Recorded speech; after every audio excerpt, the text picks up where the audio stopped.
O auxílio-doença, nomeado aí como benefício por incapacidade temporário, segundo os requisitos da Lei 8.213, lá de 1991, ele é destinado aos segurados que se encontram incapacitados para o trabalho, seja por doença ou acidente, não presumindo aí as condições para obter a renda pela prestação às suas atividades profissionais, mas isso é temporário. Entretanto, a perícia do INSS é bastante rigorosa e demorada, a ponto aí de muitas pessoas com doenças graves morrerem em meio ao curso dessa ação previdenciária na Justiça. Infelizmente, eu mesmo presenciei essa ação por várias vezes em que a pessoa não recebia o benefício, ficando com a vitória na Justiça garantido o benefício para os seus herdeiros, os seus dependentes. Além da longa espera, os benefícios são constantemente negados pela Previdência Social. Essa situação tende a piorar agora. Segundo dados fornecidos pelo INSS ao Instituto Brasileiro de Direito Previdenciário, 53,2% foram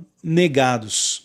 Então é um número significativo, é mais do que a metade. Para agravar o cenário e aumentar a lentidão nos processos de auxílio-doença, o direito ao benefício passa pela conhecida, então temida aí, análise de revisão, que você chama aí de pente fino do INSS, que foi iniciada no governo Michel Temer lá em 2016 e continua na gestão do atual governo por meio de revisão administrativa, por conta dos obstáculos e dúvidas sobre o benefício por incapacidade, o auxílio-doença. Nós estamos tentando fazer esse vídeo aqui, onde nós vamos listar os principais mitos e verdades a respeito do benefício, para que você aumente as chances de conquistar o seu benefício, seja no INSS, seja na Justiça.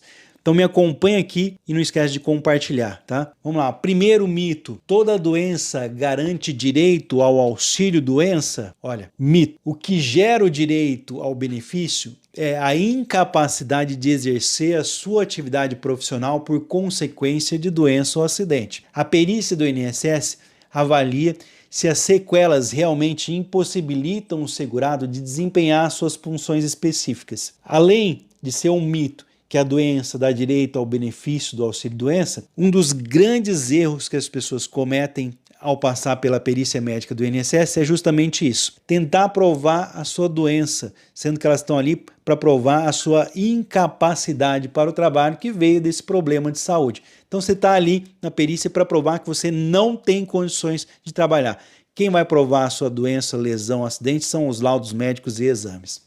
Então, doença não garante direito ao benefício. Pode até ajudar. Se quiser que eu fale sobre as doenças que ajudam, eu até posso fazer uma lista, mas não garante nada. Vamos para outro mito aqui. Será que é mito ou é verdade? Apenas quem é empregado, tem registro em carteira de trabalho, pode ter direito ao auxílio-doença? Pessoal, isso é mito. Isso não é verdade, tá? Qualquer pessoa que seja segurada do INSS, que paga o INSS, tem direito ao auxílio-doença, incluindo autônomos, empreendedores, facultativos, contribuintes individuais, a dona de casa que paga o INSS, o estudante. Lembrando, quem trabalha com registro em carteira, os 15 primeiros dias são de responsabilidade, quando você não pode trabalhar, do empregador, da empresa. Para quem não trabalha com registro em carteira, paga por conta própria, a partir do primeiro dia em que você recebe o diagnóstico que não tem condições de trabalhar e precisa ficar afastado um tempo, já corre e agenda a sua perícia do INSS. Não existe como você agendar uma aposentadoria por invalidez, um auxílio-doença, uma reabilitação profissional. Quem vai decidir é a perícia médica. Então, quando você tem algo que impede você de trabalhar, você tem que agendar uma perícia médica do INSS que vai decidir. E se a perícia médica for contrária ao que você acha que você tem direito, ela negar e você não aceitar essa decisão, você vai pedir para fazer uma perícia na Justiça com a ajuda preferencialmente de um profissional, de um advogado. Então vamos lá para mais um mito aqui ou verdade. Quem tem 2 empregos pode receber 2 benefícios de auxílio-doença? Isso depende muito, tá? Caso o motivo do afastamento que tenha deixado o indivíduo incapaz de exercer o seu trabalho em apenas um dos empregos, a concessão só valerá para esse.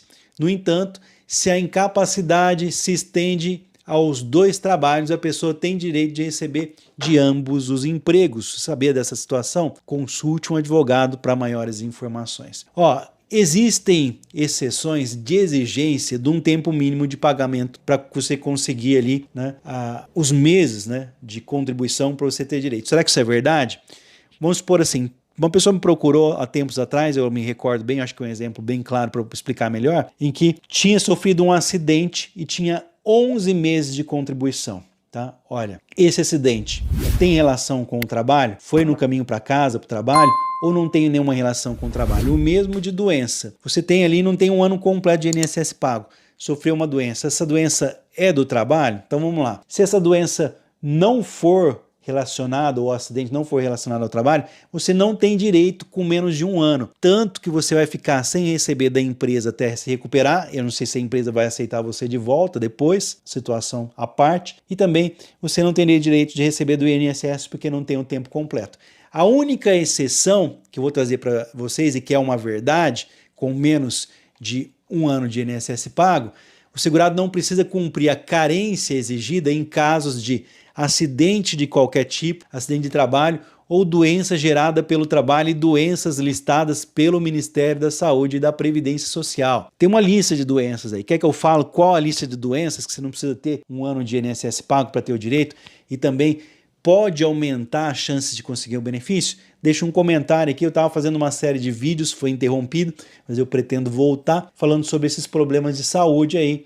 Vou adiantar para vocês aqui: tuberculose ativa, hanseníase, alienação mental, hepatopatia, né, cegueira, paralisia irreversível, neoplasia maligna, cardiopatia, doença de Parkinson, espondiloartrose anquilosante, doença de Paget, que é a osteofite deformante, a AIDS, a hepatopatia, né, a contaminação por radiação com base em conclusão da medicina especializada são as doenças que estão na lista ali do Ministério da Saúde e também da Previdência Social, que podem aumentar as chances de você conseguir. Estou fazendo vários, quer que eu fale de doenças separadamente, faço um vídeo explicando para vocês, tá? Mais um mito ou verdade aqui: quem não paga o INSS pode ter direito ao benefício? Né? Vamos ver aqui se é mito. O auxílio-doença, ele é um benefício da Previdência Social. Então, para quem paga previdenciário, sendo assim, apenas os contribuintes têm direito ao auxílio. O que nós temos que lembrar é que o indivíduo que deixou de pagar o INSS ainda tem um período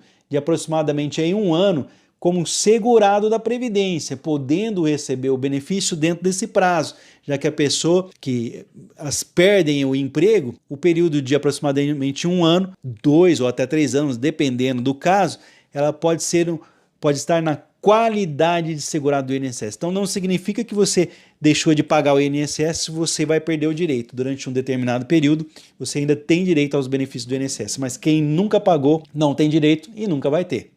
O único documento aí necessário para solicitar o auxílio-doença é o atestado médico. Olha, será que é verdade isso? Será que é mito? Vamos lá. Será que o único documento que é necessário, se basta você ter ali um atestado médico que você vai lá, você vai conseguir o seu auxílio-doença? Olha, isso é mito, tá? Além do atestado médico, é preciso um relatório do médico detalhado, com todos os exames que comprovem a incapacidade para o trabalho do segurado. Segundo advogados especialistas, com esses documentos, a perícia do INSS irá avaliar o comprometimento da enfermidade, o nível de gravidade e duração da incapacidade. É essencial que o seu médico coloque qual o problema de saúde e quanto tempo você precisa ficar afastado. Aquela história de tempo indeterminado, o médico não tem condições de adivinhar quanto tempo você precisa. O tempo de perícia é muito curto, é rápida a perícia, e também a critério do perito, não é o perito médico que avalia a sua condição, é o seu médico que vai avaliar e você vai passar pela perícia médica. Então tem que constar o tempo que você vai ficar afastado e não basta apenas o atestado médico para conseguir, tá? Quem recebe auxílio-doença não pode trabalhar. Olha, será que isso é verdade? Será que é mito? Olha, é verdade, né? O segurado que recebe auxílio-doença não pode exercer atividade remunerada e, se fizer, o benefício será cancelado desde o retorno à atividade. Isso aí é o artigo 60, inciso 6º da Lei 8.203 de 1991. Infelizmente, nós temos pessoas que recebem o auxílio-doença e continuam fazendo algumas atividades. Isso é proibido, cuidado. Mais um mito ou verdade aqui: o INSS pode negar o afastamento ou conceder um período inferior ao solicitado? As pessoas em geral, pelo menos eu trabalho há 18 anos em escritório de advocacia aqui no interior de São Paulo, as pessoas em geral, elas se sentem injustiçadas. Por exemplo, o médico coloca lá no atestado que ela precisa de 6 meses de afastamento e ela vai na perícia. Será que isso é verdade? O médico do INSS pode dar menos tempo? Olha, a perícia do INSS pode conceder sim um prazo de afastamento menor do que o recomendado pelo seu médico, ou até mesmo negá-lo. Nesse último caso, se for negado, indeferido, o segurado não aceitar essa situação, ele pode utilizar esse atestado médico aí, falando que ele não pode trabalhar, esse laudo detalhado, para ingressar com uma ação na justiça na busca dos seus direitos. Então falei para vocês aqui alguns dos mitos e verdades sobre o auxílio-doença. Se você ainda tem alguma dúvida sobre o auxílio-doença, vou pedir que você deixe o seu comentário para eu poder voltar em outras oportunidades para tentar ajudar vocês. Eu conto com a sua participação, o seu comentário. Já agradeço a todos que me acompanharam nesse vídeo, espero ter ajudado vocês. Se ajudei com alguma dessas questões, dessas dúvidas, compartilhe esse vídeo agora nas suas redes sociais para ajudar outras pessoas. Ficou com alguma dúvida? Comente para eu poder voltar. Se você ainda não é inscrito no canal, já se inscreva e ative o sininho das notificações para eu poder continuar fazendo esse trabalho aqui, tendo esse tempo para trazer informações para as pessoas. Eu espero ter ajudado vocês de coração, espero ter melhores informações para trazer aqui para vocês no futuro e desde já, mais uma vez, eu agradeço a todos. Um forte abraço, fiquem com Deus, até o próximo vídeo.